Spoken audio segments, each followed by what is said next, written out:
Nung huling napunta ako dyan sa Osaka, actually, anak ko ngayon ay nasa Osaka, dumating dyan kanina. Nung huli akong pumunta dyan, napakaraming Filipino exchange students. May nakakausap ba kayo mga estudyante dyan? Mga eskola? Mamaya, sorry, bukas ko pala. Ang aming schedule.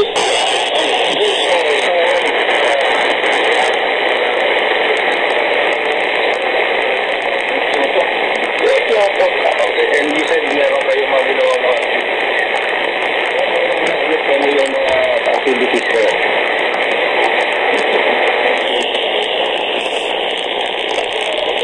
Yung balo. After po na, nagkaroon po tayo ng ugnayan sa Kansay.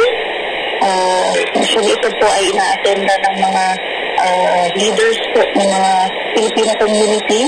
Kung may mga nag-attend po na 21 naman po na kanila. And then, ngayon naman po, kahapon, pumunta naman po kami sa Mie.